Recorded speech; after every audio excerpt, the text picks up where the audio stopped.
ಸ್ನೇಹಿತರ welcome back to Mahi Masters YouTube channel. ನಾನು ನಿಮ್ಮ ಮಹಿಗೌಡ ಮಾತಾಡ್ತಿರೋದು. SSP ಸ್ಕಾಲರ್ಶಿಪ್ ಅಪ್ಡೇಟ್ಗೆ ತಮಗೆಲ್ರಿಗೂ ಆತ್ಮೀಯವಾದ ಸ್ವಾಗತ. 2024-25ನೇ ಸಾಲಿನ ಸ್ಕಾಲರ್ಶಿಪ್ ಅಲ್ಲಿ ಸ್ಟೂಡೆಂಟ್ಸ್ಗೆ ಇರುವಂತಹ ಮ್ಯಾಕ್ಸಿಮಮ್ ಡೌಟ್ಸ್ ಅಲ್ಲಿ ಒಂದು ಇಂಪಾರ್ಟೆಂಟ್ ಡೌಟ್ ಏನು ಅಂತ ಅಂದ್ರೆ ಪುಷ್ ಟು DBT. ಓಕೆನಾ, ಈ ಪುಷ್ ಟು DBT ಯಾವ ಸ್ಟೇಟಸ್ ಅಲ್ಲಿ ಎಸ್ ಇರಬೇಕು, ಎಲ್ಲಿ ಎಸ್ ಇರಬೇಕು, ಯಾವಾಗ ಪುಷ್ ಟು DBT ಕಡೆಯಿಂದ ಎಸ್ ಅಂತ ಬಂದ್ಮೇಲೆ ಅಮೌಂಟ್ ಬರುತ್ತೆ, DDO ಕಡೆಯಿಂದ ಯಾವಾಗ ಅಪ್ರೂವ್ ಆಗುತ್ತೆ ಏನಂತ ಹೇಳ್ಬಿಟ್ಟು ಸುಮಾರು ಸ್ಟೂಡೆಂಟ್ಸ್ ಅಲ್ಲಿ ಈ ಒಂದು ಡೌಟ್ ಆದ್ರೆ ಇದೆ.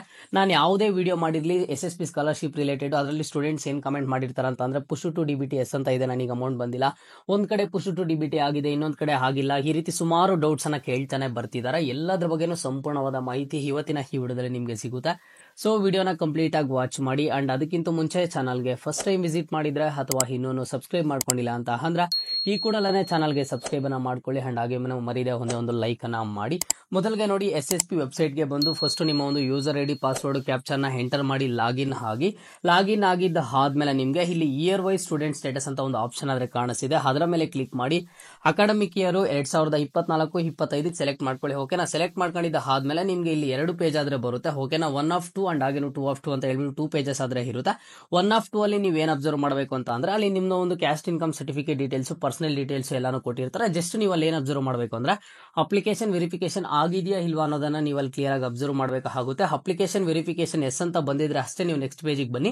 ಇಲ್ಲ ಅಂತಂದ್ರೆ ಅಪ್ಲಿಕೇಶನ್ ವೆರಿಫಿಕೇಶನ್ ಎಸ್ ಅಂತ ಬಂದಿದ್ದ ಆದ್ಮೇಲೆ ನಿಮ್ಗೆ ಉಳಿದಿರುವಂತಹ ಎಲ್ಲಾನು ಸಹ ಅಪ್ಡೇಟ್ ಆಗುವಂತದ್ದು. ನೋಡಿ, ಪೇಜ್ 2 of 2 ಅಲ್ಲಿ ಬಂದಿದ್ರೆ ಅಂತ ಅಂದ್ರೆ ಮೊದಲಿಗೆ ನಿಮ್ಮ ಒಂದು ಡಿಪಾರ್ಟ್ಮೆಂಟ್ ಆದ್ರೆ ಮೆನ್ಷನ್ ಆಗಿರುತ್ತೆ. ನಾನೀಗ ಇಲ್ಲಿ ಸ್ಟೇಟಸ್ ಅಲ್ಲಿ ನಿಮ್ಗೆ ತೋರಿಸಿರುವಂತದ್ದು ಸ್ಟೂಡೆಂಟ್ ಬಂದು ಬ್ಯಾಕ್ವರ್ಡ್ ಕ್ಲಾಸಸ್ ವೆಲ್ಫೇರ್ ಡಿಪಾರ್ಟ್ಮೆಂಟ್ ಅಂತ ಹೇಳ್ಬಿಟ್ಟು. ಓಕೆನಾ, ಮೊದಲಿಗೆ ಈ ಒಂದು ಡಿಪಾರ್ಟ್ಮೆಂಟ್ ಅಲ್ಲಿ ನೀವು ನೋಡೋದಾದ್ರೆ ಯಾವ ಡಿಪಾರ್ಟ್ಮೆಂಟ್ ಮೆನ್ಷನ್ ಆಗಿದೆ ಅನ್ನೋದನ್ನ ನೀವು ಕ್ಲಿಯರ್ ಆಗಿ ಅಬ್ಸರ್ವ್ ಮಾಡ್ಕೋಬೇಕು. ಮೊದಲಿಗೆ ನೋಡಿ, post matrix for OBC student central bar PM SSP scholarship ಅಂತ ಇದೆ. ಅಂಡ್ ಹಾಗೇನು Vidyasiri food and accommodation scheme ಅಂತ ಇಲ್ಲಿದೆ ಅಲ್ವಾ. ಇದರಲ್ಲಿ ನೀವು ನೋಡಬಹುದು ಇಲ್ಲಿ ಅಮೌಂಟ್ ಸಹ ಮೆನ್ಷನ್ ಆಗಿದೆ. ಓಕೆನಾ, ಇಲ್ಲಿ SS ಅಂತ ಇದೆ, ಪುಷ್ ಟು DBT ಎಸ್ ಆಗಿದೆ. ಅಂಡ್ ಹಾಗೇನು ಇಲ್ಲಿ ಅಮೌಂಟ್ ಆದ್ರೆ ಮೆನ್ಷನ್ ಆಗಿದೆ, 8,000 ಮೆನ್ಷನ್ ಆಗಿದೆ. ಅಂಡ್ ಹಾಗೇನು 15,000 ಆದ್ರೆ ಮೆನ್ಷನ್ ಆಗಿದೆ. ನೀವು ಫಸ್ಟ್ ಕ್ಲಿಯರ್ ಆಗಿ ಏನ್ ಅಬ್ಸರ್ವ್ ಮಾಡಬೇಕು ಅಂತ ಅಂದ್ರೆ ಒಂದು ಡಿಪಾರ್ಟ್ಮೆಂಟ್ ಮೆನ್ಷನ್ ಆಗಿದ್ದ ಆದ್ಮೇಲೆ ಅಲ್ಲಿ ನಿಮ್ಗೆ ಈಗ ವಿದ್ಯಾಸಿರಿ ಫುಡ್ ಅಂಡ್ ಅಕಾಮಿಡೇಷನ್ ಆಗಿರ್ಬೋದು, ಫೀ ಕನ್ಸೆಷನ್ ಆಗಿರ್ಬೋದು, ಅಥವಾ PM SSP ಒಂದು ಸ್ಕಾಲರ್ಶಿಪ್ ಆಗಿರ್ಬೋದು, ಪುಷ್ ಟು DBT ಎಸ್ ಇದೆಯಾ, ಅಮೌಂಟ್ ಮೆನ್ಷನ್ ಆಗಿದೆಯಾ ಅನ್ನೋದನ್ನ ನೀವು ಕ್ಲಿಯರ್ ಆಗಿ ಅಬ್ಸರ್ವ್ ಮಾಡ್ಕೋಬೇಕಾಗುತ್ತೆ. ಓಕೆನಾ, ಇಲ್ಲಿ ಅಮೌಂಟ್ ಮೆನ್ಷನ್ ಆಗಿ ಇಲ್ಲಿ ಪುಷ್ ಟು DBT SS ಅಂತ ಆಗಿರಬೇಕು ಕಂಪಲ್ಸರಿ.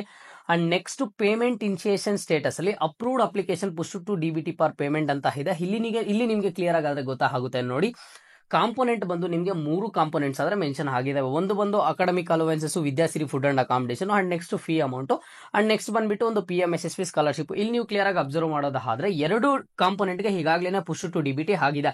ಒಂದು ಬಂದು ನಿಮಗೆ ಫುಡ್ ಅಂಡ್ ಅಕಾಮಿಡೇಷನ್ ಅಂಡ್ ಇನ್ನೊಂದು ಬಂದು PM SSP scholarship. First push to DBT yes ಅಂತ ಇರಬೇಕು ಈ ಸ್ಟೇಜ್ ಅಲ್ಲಿ. ಅಂಡ್ ನೆಕ್ಸ್ಟ್ ನಿಮ್ಗೆ ಇಲ್ಲಿ ಅಮೌಂಟ್ ಆದ್ರೆ ಮೆನ್ಷನ್ ಆಗಿರಬೇಕು. ಓಕೆನಾ, ಪುಷ್ ಟು DBT ಮಾತ್ರ ಆಗಿದೆ, ಅಮೌಂಟ್ ಮೆನ್ಷನ್ ಆಗಿಲ್ಲ ಅಂತಂದ್ರೆ ಸ್ವಲ್ಪ ದಿನಗಳ ಕಾಲ ನೀವು ವೇಟ್ ಮಾಡಬೇಕಾಗುತ್ತೆ. ಇಲ್ಲಿ ಪುಷ್ ಟು DBT ಹಾಗೆ ಅಂಡ್ ಅಮೌಂಟ್ ಮೆನ್ಷನ್ ಆಗಿದ್ರೆ ನೆಕ್ಸ್ಟ್ ಸ್ಟೆಪ್ ಅಲ್ಲಿ ನೀವೇನ್ ನೋಡ್ಕೋಬೇಕು ಅಂದ್ರೆ ಪೇಮೆಂಟ್ ಸ್ಟೇಟಸ್ ಇನ್ DBT ಅಂತ ನೋಡ್ಕೋಬೇಕಾಗುತ್ತೆ. ಇದರಲ್ಲಿ ನೀವು ಕ್ಲಿಯರ್ ಆಗಿ ಅಬ್ಸರ್ವ್ ಮಾಡಬೇಕು. Payment approved by DDO in DBT ಅಂತ ಇದೆ. ಅಂಡ್ ಹಾಗೇನು payment response received from DBT ಅಂತ ಇದೆ. ಅಂಡ್ ಹಾಗೇನು ಅಮೌಂಟ್ ಆದ್ರೆ ಮೆನ್ಷನ್ ಆಗಿದೆ. ಇಲ್ಲಿ ನಿಮ್ಗೆ DDO ಕಡೆಯಿಂದ ಒಂದು ಅಪ್ರೂವ್ ಕೊಟ್ಟಿದ್ದ ಆದ್ಮೇಲೆ ನಿಮ್ಗೆ ನಿಮ್ಮ ಒಂದು ಬ್ಯಾಂಕ್ ಅಕೌಂಟ್ಗೆ ಅಮೌಂಟ್ ಆದ್ರೆ ಬರುತ್ತೆ. ಇಲ್ಲಿ ನೀವು ಕ್ಲಿಯರ್ ಆಗಿ ಅಬ್ಸರ್ವ್ ಮಾಡೋದಾದ್ರೆ ಈಗ ಈ ಒಂದು ಸ್ಟೂಡೆಂಟ್ ಬಂದ್ಬಿಟ್ಟು 8,000 ಅಂಡ್ ಹಾಗೇನು ಸಹ 15,000. ಓಕೆನಾ, ಇಲ್ಲಿ 8,000 ಬಂದು PM SSP ಸ್ಕಾಲರ್ಶಿಪ್ ನೀವು ಅಲ್ಲಿ ನೋಡೋದಾದ್ರೆ ಒಂದು DBT ಆಗಿತ್ತು, ಅಮೌಂಟ್ ಮೆನ್ಷನ್ ಆಗಿತ್ತು. ಅಂಡ್ ಈಗ DDO ಕಡೆಯಿಂದ ಅಪ್ರೂವ್ ಬಂದಿದೆ ಅಂಡ್ ಸ್ಟೂಡೆಂಟ್ ಬ್ಯಾಂಕ್ ಅಕೌಂಟ್ಗೆ ಅಮೌಂಟ್ 8,000 ಸಹ ಬಂದಿದೆ. ಅಂಡ್ ನೀವು ಇಲ್ಲಿ ಕ್ಲಿಯರ್ ಆಗಿ ಇನ್ನೊಂದು ಅಬ್ಸರ್ವ್ ಮಾಡೋದಾದ್ರೆ Vidyasiri food and accommodation 15,000 mention ಆಗಿತ್ತು, ಬಟ್ ಇದನ್ನು ಸಹ DDO ಕಡೆಯಿಂದ ಅಪ್ರೂವ್ ಆಗಿಲ್ಲ. ಅಂಡ್ ಹಾಗೇನು payment response received from DBT ಅಂತ ಇರೋದು ಅವೈಟೆಡ್ ಅಂತ ಇದೆ. ಓಕೆನಾ, ಬಟ್ ಈ ಒಂದು ಸ್ಟೂಡೆಂಟ್ ಗೆ 15,000 ಅಮೌಂಟ್ ಈಗಾಗಲೇ ಕ್ರೆಡಿಟ್ ಆಗಿದೆ. ಹೌದು, ನೀವು ಕೇಳ್ತಿರುವಂತಹ ಇನ್ಫಾರ್ಮೇಶನ್ ನಿಜಾನೇ, 15,000 ಅಮೌಂಟ್ ಕ್ರೆಡಿಟ್ ಆಗಿದೆ, ಬಟ್ ಇಲ್ಲಿ ಸ್ಟೇಟಸ್ ಅಲ್ಲಿ ಅಪ್ಡೇಟ್ ಆಗಿಲ್ಲ ಅಷ್ಟೇ. ಓಕೆನಾ, ಇದು ನಿಮಗೆ ಚೆನ್ನಾಗಿ ನೆನಪಿರಬೇಕು. ಕೆಲವೊಂದು ಟೈಮ್ ಏನಾಗುತ್ತೆ ಅಂತಂದ್ರೆ ಒಂದು ಇಲ್ಲಿ ನಿಮ್ಗೆ ಮೇಲೆ ಒಂದು ಪುಷ್ ಟು DBT ಆಗ್ಬಿಟ್ಟು ಅಮೌಂಟ್ ಮೆನ್ಷನ್ ಆಗಿದ್ದ ಆದ್ಮೇಲೆ ನಿಮ್ಮ ಒಂದು ಬ್ಯಾಂಕ್ ಅಕೌಂಟ್ಗೆ ಅಮೌಂಟ್ ಆದ್ರೆ ಬಂದ್ಬಿಡುತ್ತೆ. ಅದಾದ್ಮೇಲೆ ಒಂದು 10 to 15 ಡೇಸ್ ಅಲ್ಲಿ ಪೇಮೆಂಟ್ ಸ್ಟೇಟಸ್ ಇನ್ DBT ಅಂತ ಏನಿದೆ ಇದಾದ್ರೆ ಅಪ್ಡೇಟ್ ಆಗುತ್ತೆ. ಅದಾದ್ಮೇಲೆ ನೆಕ್ಸ್ಟ್ ನಿಮಗೆ ಪೇಮೆಂಟ್ ಡೀಟೇಲ್ಸ್ ಆದ್ರೆ ಗೊತ್ತಾಗುತ್ತೆ. ಅಂದ್ರೆ ಇಲ್ಲಿ ನಿಮಗೆ ಮೈಂಟೆನೆನ್ಸ್ ಆರ್ ಫೀನಾ, paid status, total amount paid, bank name, bank account number, UTR number ಯಾವಾಗ ಕ್ರೆಡಿಟ್ ಆಯ್ತು ಏನೋ ಅಂತ ಹೇಳ್ಬಿಟ್ಟು ಇಲ್ಲಿ ಅಮೌಂಟ್ ಕ್ರೆಡಿಟ್ ಆಗಿದ್ದ ಆದ್ಮೇಲೆ ನಿಮ್ಮ ಒಂದು ಬ್ಯಾಂಕ್ ಅಕೌಂಟ್ಗೆ ಆದ್ರೆ ಬರುತ್ತೆ. ಓಕೆನಾ, ನೀವು ಇಷ್ಟು ಸ್ಟೇಜಸ್ ಅನ್ನ ನೋಡ್ಕೋಬೇಕು. ನಿಮ್ಗೆ ಈ ರೀತಿ ಯಾರಿಗೆಲ್ಲ ಇರುತ್ತೋ ಇವರಿಗಾದ್ರೆ ಈಗ ಸ್ಕಾಲರ್ಶಿಪ್ ಅಮೌಂಟ್ ಆದ್ರೆ ಬರ್ತಿದೆ. ಇದು ನೀವು ಕ್ಲಿಯರ್ ಆಗಿ ಅಬ್ಸರ್ವ್ ಮಾಡಬಹುದು. ಲಾಸ್ಟ್ ಇಯರ್ದಲ್ಲ, ಈ ವರ್ಷದ 24-25 ಅಕಾಡೆಮಿಕ್ ಇಯರ್ದು ಮೊದಲಿಗೆ ಯಾರ್ಯಾರಿಗೆ ಪುಷ್ ಟು DBT ಆಗಿ ಅಮೌಂಟ್ ಮೆನ್ಷನ್ ಆಗಿದೆಯೋ ಇಂತಹ ಸ್ಟೂಡೆಂಟ್ಸ್ ಸ್ವಲ್ಪ ವೆಯ್ಟ್ ಮಾಡಿ, 100% ನಿಮ್ಮ ಒಂದು ಬ್ಯಾಂಕ್ ಅಕೌಂಟ್ಗೆ ಬರುತ್ತೆ. ಇಲ್ಲಿ ಯಾರಿಗಾದ್ರೆ ಪೇಮೆಂಟ್ ಇನಿಷಿಯೇಷನ್ ಸ್ಟೇಟಸ್ ಅಲ್ಲಿ ಪುಷ್ ಟು ಡಿಬಿಟಿ ಎಸ್ ಅಂತ ಬಂದು ಅಮೌಂಟ್ ಮೆನ್ಷನ್ ಆಗಿದೆಯೋ ಇಂಥ ಸ್ಟೂಡೆಂಟ್ ನಿಮ್ಮ ಒಂದು ಬ್ಯಾಂಕ್ ಅಕೌಂಟ್ಗೆ ಫಸ್ಟ್ ಅಮೌಂಟ್ ಆದ್ರೆ ಬರುತ್ತೆ. ಅದಾದ್ಮೇಲೆ ನೆಕ್ಸ್ಟ್ ನಿಮಗೆ ಪೇಮೆಂಟ್ ಸ್ಟೇಟಸ್ ಅಲ್ಲಾದ್ರೆ ಅಪ್ಡೇಟ್ ಆಗುತ್ತೆ. ಓಕೆನಾ, ಅಂದ್ರೆ payment response received from DBT ಆಗಿದೆಯಾ ಇಲ್ವಾ ಅಮೌಂಟ್ ಏನು ಅಂತ ಹೇಳ್ಬಿಟ್ಟು ಮತ್ತೆ ನಿಮಗೆ ಆದ್ರೆ ಗೊತ್ತಾಗುತ್ತೆ.